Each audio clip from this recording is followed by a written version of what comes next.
Tony sat in a chair against the wall, looking at his father, who was lying with his eyes closed, his face thin and haggard. The atmosphere in their house had been dreary for over 3 weeks now, ever since Tony's father had become bedridden. The diagnosis was serious and time was running out. As soon as Howard's illness became known, his mother pleaded with the doctors, saying, "We'll pay any money. Just save my husband. How much do you need? Let's send him abroad. I'll go with him and take care of him." Tony was unsure about the exact amount of money in their family accounts, but he knew there was a substantial sum. His father had been the head of the publishing business for many years. Normally stern and energetic, Howard was now lying with his eyes closed, as if peacefully sleeping. But Tony knew that his father purposely closed his eyes whenever he entered his bedroom. Not wanting to worsen the already difficult situation, Tony silently stood up and left. He understood as soon as his father opened his eyes, even with his last bit of strength, he would express his displeasure at his presence. This had been the case the previous morning. Howard audibly complained when he saw Tony sitting nearby, saying, "Why are you looming here like an eyesore? Take an example from your older brother Vincent. He studies every day, attends all his classes, and you're idle. Go away. Disappear from my eyes." Those words had hurt Tony deeply. Only he knew that his older brother Vincent hadn't attended the college for over 2 months and spent his spare time in clubs. Vincent would come to their father in the morning, but after an hour or even less he would disappear, claiming he had to study. Tony heard how affectionately his father spoke to Vincent and how angrily he spoke to him.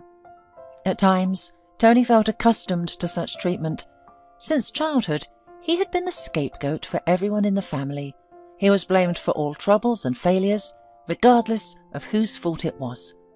His father only referred to him as a slacker and a troublemaker. His brother also treated him like an enemy.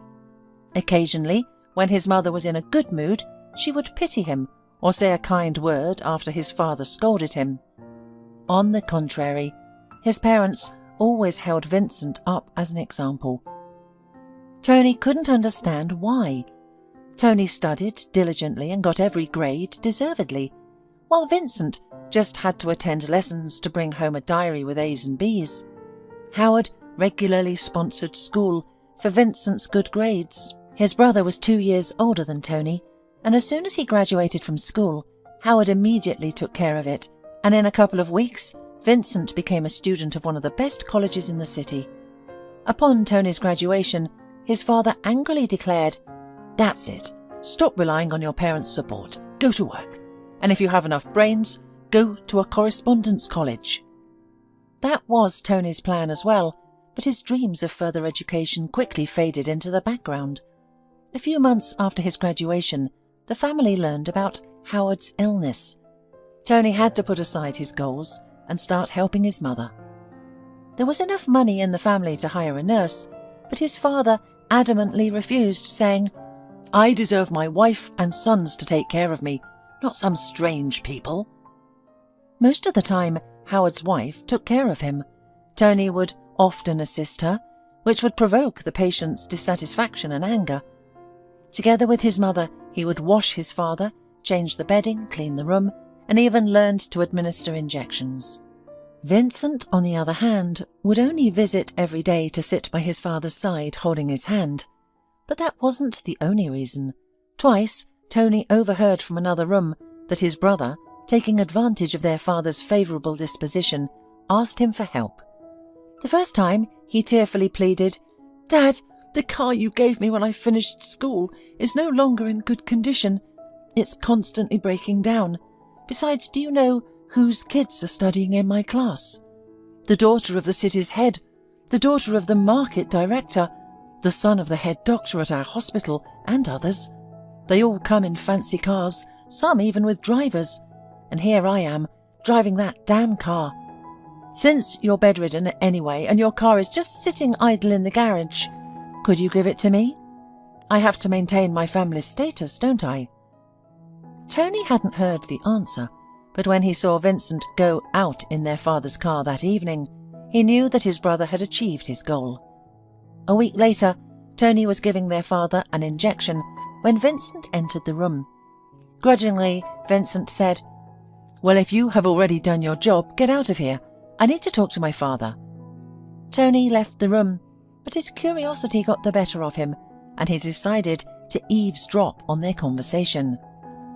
It turned out that Vincent's college arranged a week-long exchange trip abroad, and Howard, impressed by his son's enthusiasm for learning, allocated a considerable sum of money for it. Tony, who already heard that Vincent had abandoned that college, couldn't understand why his brother needed a large sum. However, everything fell into place when he overheard Vincent talking on the phone. "Baby, pack your bags," Vincent joyfully exclaimed. "As soon as I leave my father's house, we'll fly to those islands you always dreamed of visiting." At that moment, Vincent noticed Tony and realized he had heard everything. He put the phone in his pocket, approached his brother and hissed, "What are you looking at me like that for? I have the right to a holiday, and my father doesn't mind paying for it. It doesn't matter what it's for, as long as it benefits me. So don't you dare say a word. Go and change his diapers. Better." Tony was stunned by his brother's audacity. While their father lay dying in the next room, Vincent was planning a luxurious vacation on islands with his lover. "But our dad could die at any moment," Tony whispered. Vincent's reaction was chilling. He grinned and defiantly looked into Tony's eyes as he said, "Don't worry. By the time the will is announced, I'll definitely be back. After all, if he dies, the inheritance won't be received the next day." Leaving Tony in a state of confusion, Vincent turned and walked away. It was then that Tony realized that his brother had no genuine concern for their father's health. All the sadness and tears at their father's bedside were merely an act to secure the biggest share of the inheritance. A couple of days after Vincent's departure, their father passed away quietly at night, with Tony on duty at his bedside. This moment would be etched in Tony's memory forever. His father opened his eyes and looked at Tony with a kind and affectionate gaze for the first time. It was as if he wanted to say something, but after a few deep breaths, he fell silent. Tony immediately sensed that something terrible had happened. He woke up his mother, taking a sedative from the kitchen on the way, as she had been relying on them heavily lately. Sobs, farewells and funerals followed. Throughout this time, Tony never left his mother's side, while Vincent continued to enjoy his leisure on the seashore, not bothering to return for the funeral. He only returned when several days had passed. He visited his father's grave only once, and that was at his mother's insistence. Life remained unchanged for him, and he even claimed to have more freedom of action. He could access cash in the safe without his father's approval, use his car whenever he wanted, and answer to no one. His mother didn't ask any questions. After her husband's death, she didn't care about such matters anymore. On the day of their father's scheduled will reading, all the family members were summoned by the notary. Vincent arrived in high spirits, smirking at Tony as if he already knew the content of the will. As for Tony, he had no illusions, but what he learned from the notary was beyond any expectations. Their father's real estate and movable assets had been divided completely, in his opinion, unfairly. The house they all lived in and the monthly maintenance had been bequeathed to his wife for life. Tony fully agreed with this part of the will.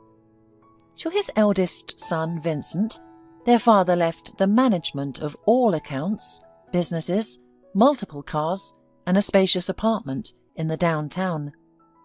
When it was Tony's turn, everyone held their breath, as it seemed that there was nothing more left for him. A tense silence filled the room, with Tony hearing his brother's laughter.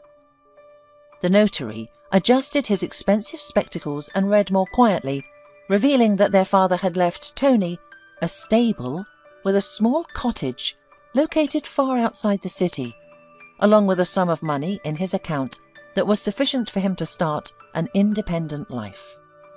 When Tony heard how much his father had left him, he couldn't believe it. The number of zeros in his older brother's inheritance was many times more. And the money that had been left to Tony, his brother, could probably be squandered in clubs in less than a month. Tony, of course, from the very beginning realised that Dad would not divide everything equally between the sons, but he certainly did not expect him to act so unfairly. Going out of the notary, Vincent, who had always considered his younger brother as insignificant, angrily sneered through his teeth. "Well, that's it, my dear little brother. As they say, go your own way, and I hope I never see you again. By the way, don't even try to ask me for anything. I'm sorry, but I don't give to beggars." Turning to his mother, he said, "Mum, are you coming? Hurry up. I've got many things to do. I'll drop you home quickly, and I want to celebrate my current status as a rich businessman." Playing with the keys of his car, which had already become officially his, he headed towards the fancy car gleaming in the sunlight, while Helen approached her youngest son. Taking him by the hand, she quickly said in a guilty voice, "I'm sorry, Tony. I didn't know that Howard would decide this. You know I couldn't have changed anything. You know how stubborn your father was." The young man hugged his mother and replied quietly, "It's okay, Mum. Everything will be fine. It's not about the money. I'll figure it out somehow. Just take care of yourself, and I'll definitely call you.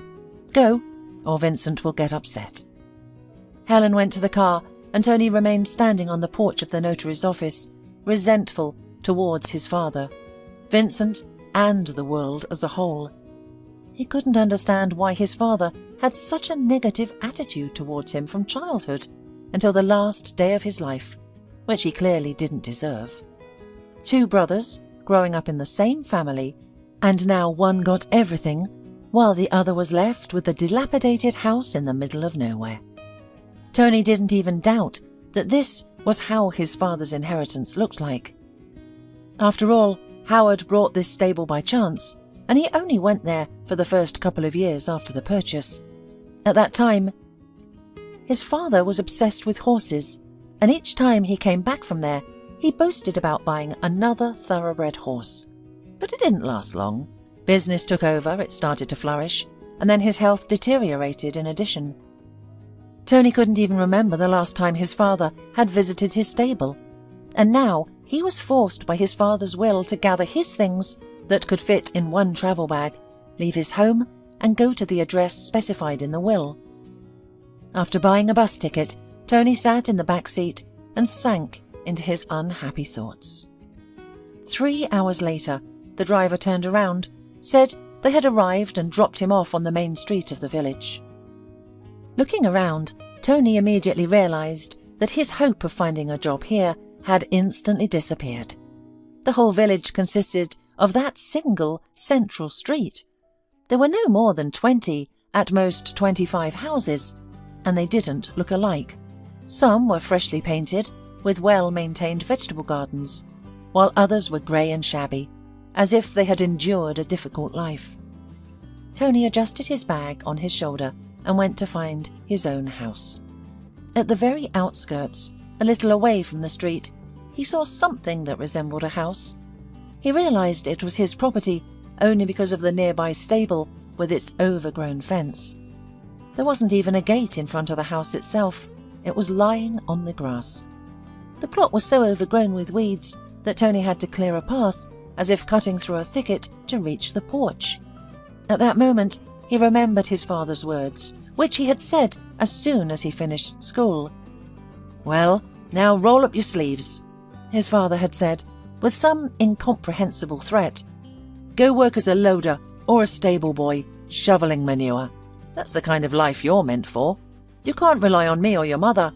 I've achieved everything on my own, and you, if you can, you'll have to fend for yourself." Now Tony stood in front of the stable house and realized that his father's words had been prophetic. Sighing sadly, the young man sat down on the broken porch step and found himself afraid and unwilling to go inside. The fear wasn't directed at anyone or anything in particular. Tony simply couldn't imagine what awaited him inside that hut, with the door hanging on one hinge, a broken window and a torn piece of roof. Hoping to postpone the meeting with the unknown, Tony set off to inspect the stable, leaving his bag on the porch. As he approached the corner of the grey structure, he heard a horse's neighing coming from inside. At first he thought he was imagining things, but when he opened the heavy gate, he was greeted by the handsome black horse. The horse was standing in one of the paddocks, which was the only one in perfect order. Just as Tony pondered about it, he heard a hoarse cough behind him. He turned around and saw a limping man making his way towards him. "Good day," the man said in a gruff voice. "What brings you here? Can I be of any assistance?" Tony explained who he was, briefly sharing the story of his father's death and the inheritance of the stables. "Oh, I see," the man croaked. He suggested they continue their conversation outside and pointed to a log by the gate. As they sat down, Frank, as the limping man introduced himself, lighted up a cigarette and spoke. "Your father, when he bought this farm, visited for a while and bought some expensive horses. They were magnificent. You couldn't take your eyes off them. He hired workers to take care of the animals. That's when I got a job here, cleaning up manure and carrying water. Then your father stopped visiting his stable, probably when he fell ill. Instead, his assistant showed up, fired all the workers at once, and sold the horses. I remember thinking, why would your father sell everything if he loved horses so much? But that's how it turned out." Frank sighed as his cigarette burned out, then nodded towards the horse in the stall and continued. "This one couldn't be sold right away, so he was left here. He's a young horse, but like me, he has a limp on one hoof. I felt sorry for the poor fellow and took care of him. You know, if you like, you can ask the blacksmith to take a look at him, maybe change the horseshoe, and the horse will improve. I don't know much about these things, but it seems to me that the horse is special, a thoroughbred, so to speak. Your father didn't just buy any horse." Tony sighed and promised to take care of the horse, not wanting to offend Frank. In reality, the horse was the least of his concerns. He didn't know how he would survive. He had no money, no job, and the house had been ransacked and left in ruins. He had nowhere to return to, as his brother had made it clear at the notary's office that everyone should live in his inherited house. Therefore, Tony couldn't go back to his parents' house. There was only one way out. He had to find a way to survive in this wilderness. After chatting a little more with Frank, he bid him farewell and headed towards the house. He needed to settle in before dark. However, as Tony stepped over the threshold of his future home, he was taken aback. Once again, he was astounded by how cruelly his father had treated him. It could hardly be called a dwelling. The small room, which had likely been a kitchen, had a broken window and was littered with cigarette butts and empty bottles. The only furniture that remained intact was a sturdy cupboard, while a table and a couple of stools were scattered around as if there had been a fight. The second room in the house seemed to have been occupied by mice for a long time. The odd cushions and blankets were in terrible condition due to their nibbling. At that moment, Tony was grateful that the bed was made of metal. Otherwise, the audacious rodents would have destroyed even the bed. There were two other things that brought him some relief: a whole window in the room and an old chest in the corner. Surprisingly, neither the mice nor the previous occupants had managed to reach it. The chest contained a couple of usable bedsheets, although they were not new. There were men's and women's shirts, trousers. Everything was washed, but there was a faint smell of mustiness or age. For the rest of the day he rolled up his sleeves and removed all the junk from the house, piling it in the farthest corner of the yard, with hopes of burning it all someday. Then he went to the stable, where he found a decent bucket, After fetching water from the well in the yard, Tony carefully washed the room where the bed stood. He decided to start there, as it was the only place he could spend the night without worrying about raindrops falling through the broken window. Exhausted, the young man fell asleep that evening on the bare net of the old rusty bed, completely unaware of the challenges that awaited him. He woke up the next morning to the rumbling of his empty stomach. If there had been anyone else in the house, they would have heard the loud growls from outside. It was then that Tony remembered he had eaten his last meal at the bus station before coming here. He had bought a bottle of lemonade and a couple of pies with some sweet potatoes.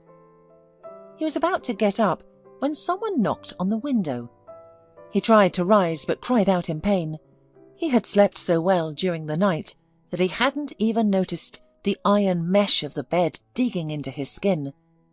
Tony stood for a moment trying to ease the pain and massage his skin before approaching the window. He opened the shutters wide and saw a female angel. She was a short girl wearing a colourful sundress that almost reached her heels and a perfectly white headscarf. She smiled shyly and handed him a package. "Hello, I'm Rachel, Frank's neighbour," said the stranger, charmingly smiling. "He told me all about you yesterday, so I thought by the time the market opens at noon, you'll starve to death. I'm going to the farm this way anyway, so I brought some milk and half a loaf of bread." Catching Tony's glance, she lowered her eyes in embarrassment and added sadly, "I'm sorry, I have nothing else to offer. My son and I live alone, so this is what we eat, and I'm excited to share it with you." Tony suddenly disappeared from the window and in a second appeared beside Rachel. Taking the package from the girl's hands, he exclaimed, "Rachel, you saved me from starving to death. I woke up thinking I was dying. I was so hungry." She smiled, and Tony continued, "I thought I'd go to the shop and buy everything, but now I realise that you don't even have one here, and I wouldn't have an energy to get to the market. You saved me, but I can't even thank you enough. I can't even invite you into my house. I'm still afraid to enter it myself, but I promise, as soon as I've put things in order, I'll invite you and your son to have tea." Throughout their conversation, Tony discreetly observed Rachel. Her features seemed familiar, but he couldn't remember where he had seen her before. Over the next few days, Tony tidied up his new home. Frank managed to find some glass somewhere, and they carefully cut it and installed it in the kitchen window. Talking about the charms of country life, the men quickly whitewashed the walls of the house, while Frank's wife cooked dinner for them. Tony was surprised at himself. He could handle the saw and hammer he had found behind the house with ease, even though he had never even suspected the existence of such tools before. In their family, there had always been hired workers to do such tasks. Now, he himself fixed the table and kitchen chairs, and he even enjoyed it. Rachel visited him once more, waving her hands in surprise, and said, "I thought nothing good would ever come out of this messy house, but it's still possible to live and even thrive here. You have golden hands. The only thing you need to make it cozier is a curtain for the window. I would sew them if I had something to make them from." Tony smiled mysteriously and went into the other room, where there was a chest. A few minutes later, he returned with a colourful sheet. "How about using this?" he offered Rachel. Luckily, the previous owners were stockpiling, and the looters didn't have much use for it. Rachel unfolded the sheet and went to the window to see how it looked. Satisfied, she said, "Why not? We won't tell anyone it used to be bedding. I'll sew them today, and we can hang them up tomorrow." Tony looked at her admirably and once again thought about how much he liked this simple country woman. Perhaps he would even have tried to court her, but Rachel had made it clear from the first day that they could only be friends. Tony had already learned that Rachel was married before, but it had been brief and unsuccessful. When he asked her to tell him about herself, Rachel reluctantly shared her story. "Before the wedding, my husband used to treat me like a princess," she said sadly as they sat on a bench outside the house. But as soon as we got married, he changed completely. He started hanging out almost every day and chasing after other women. I endured it for a long time, crying and begging him to change, but I couldn't make a difference. Even when I became pregnant, it didn't make him reconsider his life. When my son was just 3 months old, that scoundrel became even more audacious and openly flirted with a village woman named Howard. Then they went with her to the city. Since then, Billy and I have been living alone. When Tony asked her where her son was, Rachel said that Frank's wife was helping him, so when she had to go to work, she looked after the boy. Rachel herself worked as a milkmaid for a local farmer and went to the cowshed every morning at dawn. A few days later, while walking with Billy, she checked on Tony, and he quickly found a common language with the little boy. Tony was grateful to have met Rachel. Communicating with her was effortless. She often gave him gardening advice, explaining how and why to take care of the plants. She also recommended a blacksmith to help with Eclipse, the horse Tony had inherited. The cost to change the horseshoes was significant for Tony's small budget, but nevertheless, he decided to proceed and never regretted his decision. When Frank saw how fast Eclipse was galloping, he exclaimed, "Oh, I've told you, this young spirited horse. I wish I could change my shoes and not limp any more." Tony smiled back. He had liked Frank from the first day. He didn't drink and was skilled at everything. Frank helped him fix the stable fence and taught him how to repair the roof. "Do you know why I'm lame?" Smoking a cigarette, the elderly man asked Tony. "I fell off the roof when I was young. Back then, my army buddy and I were working hard. We built houses, repaired them when needed, made good money, by the way. We were young and foolish. One day, after having a few shots in the autumn cold, we climbed onto the scaffolding. I didn't even realise what went wrong, but I fell in no time. My friend wasn't hurt at all, but the doctors had to pick up pieces of my leg and save it. Since then, I don't drink alcohol, but unfortunately, I can't make my leg healthy again." Tony enjoyed listening to his elderly neighbour. He had a way of telling stories that were captivating. They often sat by the stables in the evening, with Frank puffing on a cigarette, reminiscing about the past. During these months, Tony found himself glad to be in this village. The people here were different from city dwellers, simple, kind, living a quiet and measured life without excesses or fuss. Tony was pleased with the house that he had gradually fixed up. It had become quite comfortable to live in. His resentment towards his brother had gradually faded, and he kept his promise to call his mother from time to time. During their last conversation, Helen expressed concern about Vincent. "Oh, Tony, I'm worried about your brother. He completely abandoned his studies. He doesn't want to work either.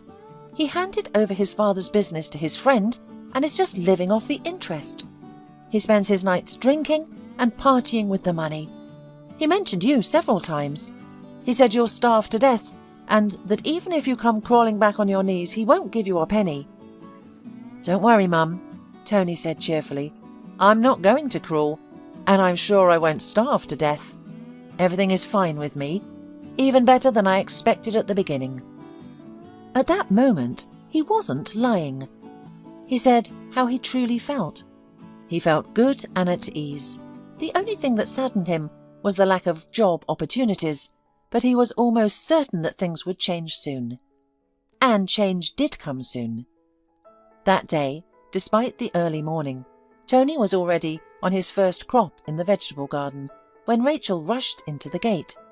She was waving a piece of paper and speaking excitedly. "Tony, look what I found! I went to the chief, to our farmer, for his pay, and I saw this leaflet lying there. Read it quickly. It's an opportunity for you and Eclipse." Tony took the leaflet, which had a herd of horses at its centre, and an announcement below. It turned out that a horse show is being held in the neighbouring town. The requirements were minimal, but the main prize was substantial. After reading the text, Tony grinned and handed the sheet back to Rachel, saying, "There will probably be thoroughbred horses exhibited there, and our Eclipse is only a thoroughbred, according to Frank's words. Rachel tried to persuade him for a while, but then she waved her hand, placed the leaflet on the porch and left a bottle of milk on it. Turning around, she disappeared behind the gate, as quickly as she had appeared. Tony returned to his work. However, the thought of the horse show lingered in his mind.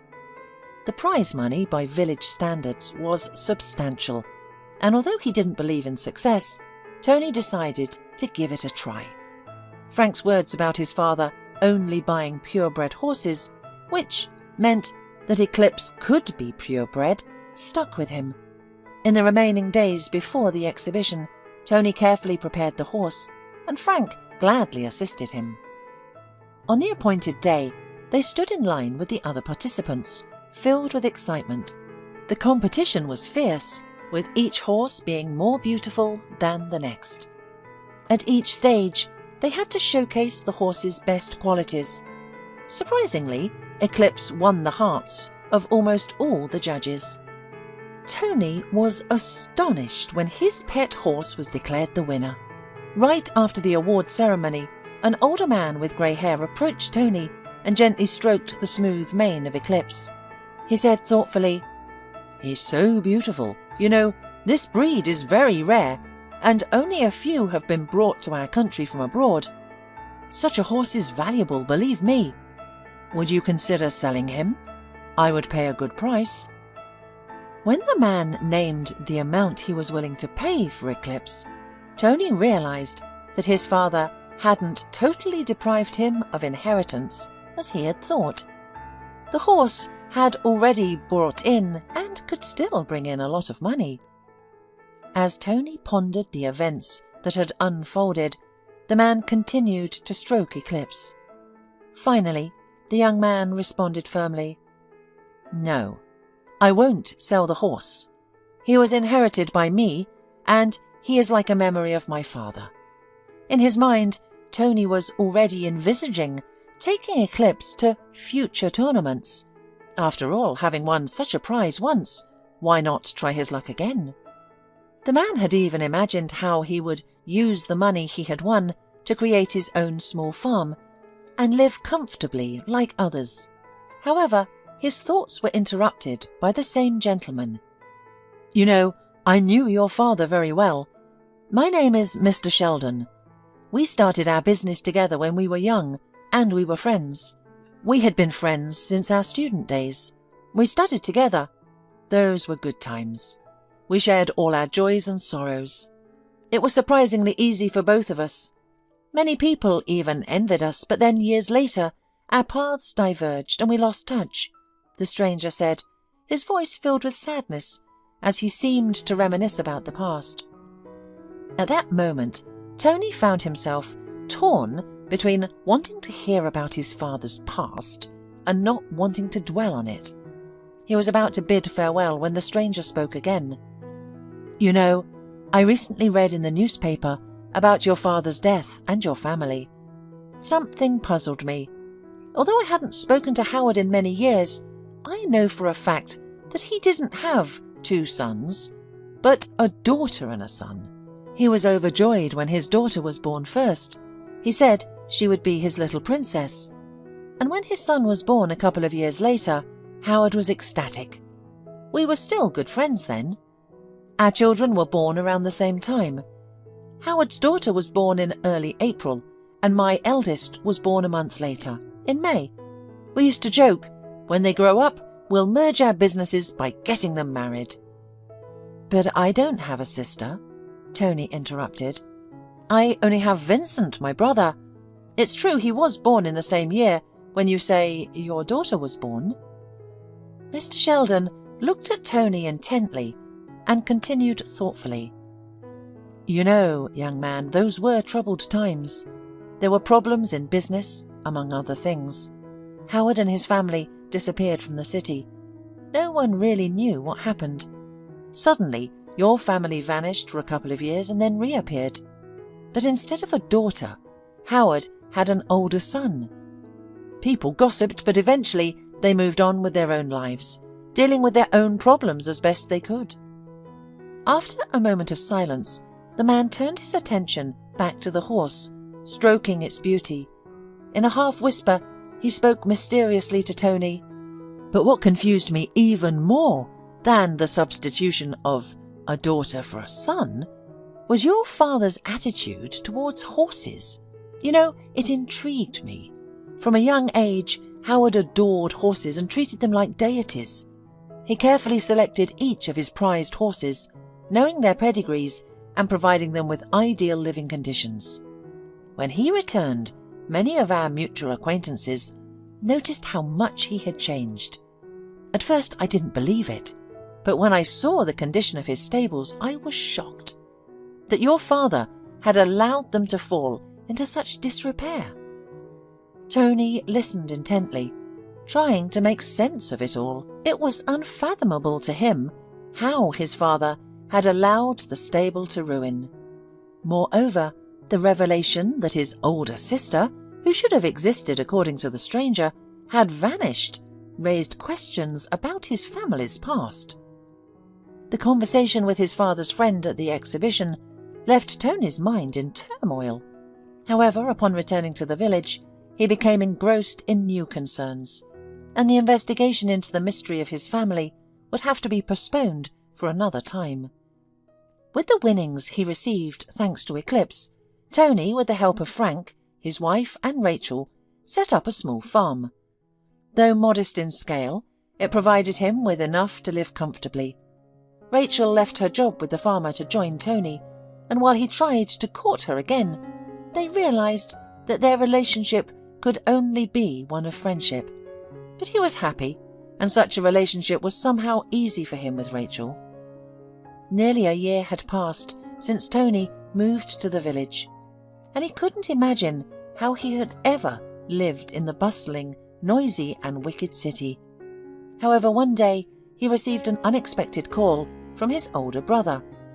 From the first moments of their conversation, Tony sensed that Vincent still harboured hatred for him, and seemed to call solely to mock him. "Well, little brother, aren't you starving yet?" Vincent asked, and then, noticing the farm behind Tony through the video call, he continued in astonishment. "Have you been hired as a cattle farmer? Yeah, where else could someone like you find work?" When Tony informed Vincent that it was his own farm and stable, Vincent fell silent, abruptly cutting off his prepared speech. It was clear that his anger overflowed. Things had not turned out as he had hoped. Not only had Tony not starved to death, but he had also become a businessman, albeit in the village and without million-dollar profits. Clearly, this fact pained the older brother so much that he decided to visit that very day, supposedly to check on him. Throughout this time, Tony couldn't shake the thought that he had an older sister somewhere. But then, who was Vincent to him? Tony concluded that his brother's arrival came at the right moment, as it presented an opportunity to collect material for a DNA test. He carefully took a cigarette butt left by Vincent in the ashtray, as well as the glass from which he had been drinking. Tony even managed to collect a few hairs from the headrest of the driver's seat while his brother inspected his possessions. Immediately after Vincent's departure, Tony went to the city and submitted all the necessary materials for the kinship test. He anxiously awaited the results, as it was a time filled with both excitement and agony.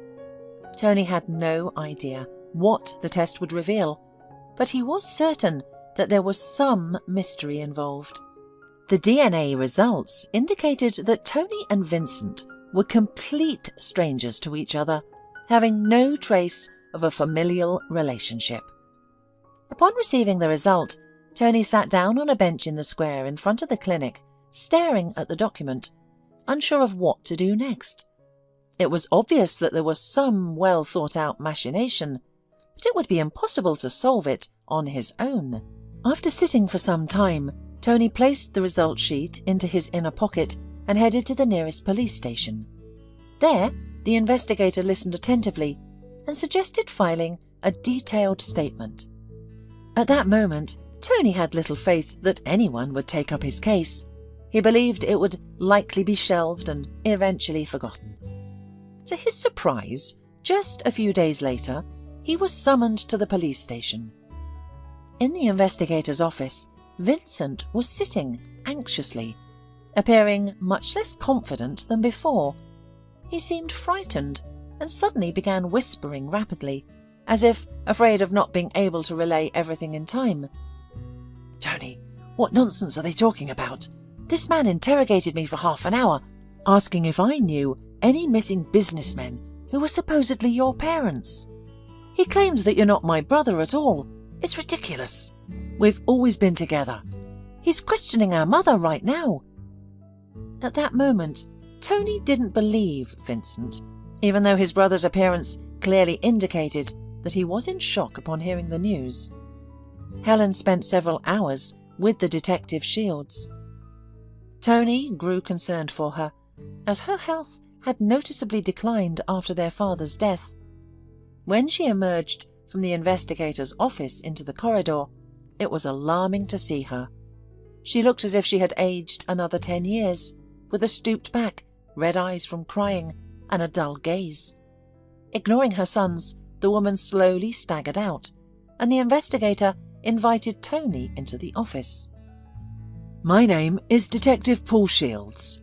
What a job you've given us," began the policeman, motioning for us to sit down. "You have no idea what happened. It turns out that your so-called parents are not your natural parents. This family worked for your real parents as servants, and these monsters have been planning their crime for a long time, jealous of your parents' wealth." The investigator took out his tape recorder and said, "Here, you can hear the whole thing for yourself. Your so-called mother, afraid of ending her life behind bars, confessed everything." The investigator went to sort out some folders in a cupboard against the wall, and Tony listened, not believing what was happening. "My husband and I were thinking at the time," said a familiar female voice from the dictaphone. "Why do they get everything and we get nothing? So my Howard set it up. He was clever. When the owners went somewhere, they sometimes asked Howard to drive them. This time, he had to drive them again. At breakfast, he gave me some powder and told me to put it in the tea of both the owners, and after they left, to be ready in a couple of hours. He came back nervous, twitchy. He asked me to get all the kids in the car quickly. There were only 3 of them in the house, their daughter and son and our son, Vincent. Without asking unnecessary questions, I did everything as ordered, and in a few hours we were far from the city where we lived. There, in a small hotel, Howard told me that there are no more our owners, and now we'll be instead of them. But of course, it still required great effort. Appearance and age, we were something like him, but the beauticians and plastic surgeons did some other things." The recording stopped halfway through, and in the ensuing silence, the investigator's voice came from behind him. "Oh, damn, it's run out of power. She has been talking about their crime for so long. Sir, let me recharge it. Why don't I pour you some tea? You need time to adjust to this terrible truth." Handing Tony a cut glass, he said, "You sit closer and listen to it, plugged into the socket." Then Detective Shields continued to go through the documents in the cupboard, and Tony began to listen further. "Howard thought everything out in advance," the false mother continued, "and managed to take a lot of the money from the former owners. We rented a big house, hundreds of kilometers from the town where we lived. Howard said we should wait some time. Then we found a village orphanage somewhere along the road where we were travelling. My husband said we couldn't get rid of both at once. It would be suspicious, and so they might ask. He made up a story that we were on a trip and our daughter died suddenly, so we adopted a boy to ease my maternal grief. When we returned some time later, we had no difficulty in communicating with acquaintances, for we had been there for many years and knew well the habits and tastes of our hosts. Howard quickly entered the role and easily got into the image of the host. And We would have lived like that if you didn't dig." The voice in the dictaphone sighed and fell silent. Detective Shields went to the table and pressed the off button. Touching Tony's shoulder, he said, "Hang in there. I understand it's hard to find out that the people you thought were your parents are not parents, but murderers. But the main thing is that you found out that you have a sister. I think we'll try to find her." Tony, who had been in a sort of stupor all this time, seemed to come to his senses, and raising his eyes to Detective Shields, he pleaded, "Please, help me find her. After all, she is the only person in the whole world who is really dear to me." He would have started the search himself, but he didn't know where to start, so he decided to wait, leaving it entirely to the police. Every day, his thoughts returned to what he had heard in the investigator's office. A little over a fortnight had passed. During that time, he didn't see his brother or his so-called mother again. One morning, while he and Frank were cleaning the stable, Detective Shields appeared on the doorstep. "Hello, everyone," he began in a cheerful voice and continued, "I have good news for you.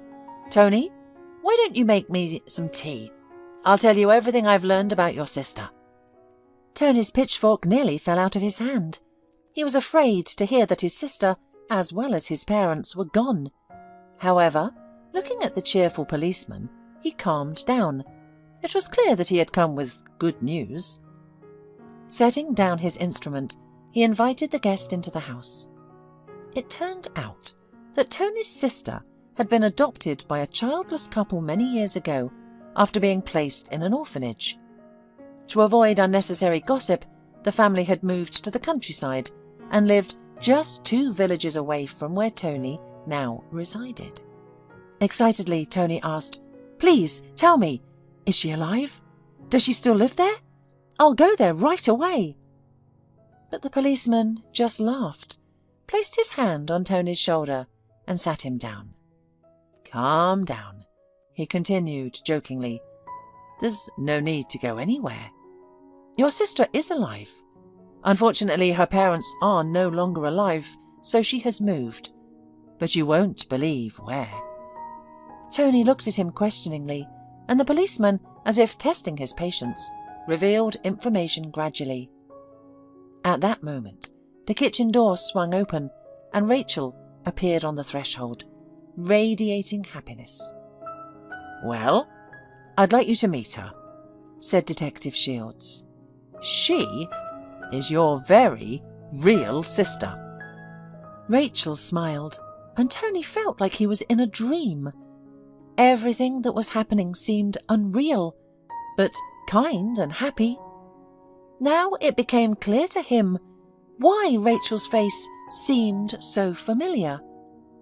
That day, the 3 of them sat in the kitchen for a long time, discussing everything they had learned. As they were about to leave, Detective Shields offered to give Rachel a ride home. They said goodbye to Tony, and Tony could hardly sleep that night. There had been so much information lately that his head was about to burst. The most important thing was that now he had his own sister and a wonderful nephew. From that day on, Tony noticed that Paul began to visit their village frequently. That day, after work, they were going to have dinner at Tony's house. They often gather there now. When Paul appeared on the doorstep with a huge bouquet of flowers, he nervously addressed Tony. "Here's the thing. I have fallen in love and want to marry Rachel. Rachel has already given her consent." Tony put on a serious expression and then, barely restraining a smile, said, "Of course I don't mind, but according to tradition, the eldest members of the family have to arrange their private lives first." Saying this, he approached the woman standing at the stove, embraced her, and whispered quietly, "You agree to be my wife, don't you?" Tony had been in love with Danielle, a veterinarian who had come to examine Eclipse for 3 months already. He took great care of his horse, considering it a talisman of happiness. He had also met Danielle thanks to Eclipse. During all this time, Tony had been planning to propose to Danielle, but couldn't muster the courage. Now he thought it was the perfect moment. That evening, the small house felt especially warm in the cosy kitchen, and a month later they had a lively village wedding. After the wedding, everyone decided to stay and live in the village. Tony received the inheritance that had been misappropriated by Vincent and his mother, but instead of returning to the city, he sold everything and expanded his farm, giving half of it to his sister. He learned from Paul that his unmarried mother had moved in with Vincent, who, left without money, had been living on odd jobs and drinking. However, Tony was not interested in this at all. He became the happiest man, loving his sister, adoring his wife, and eagerly preparing to become a father. And for all of this, he was grateful to Eclipse.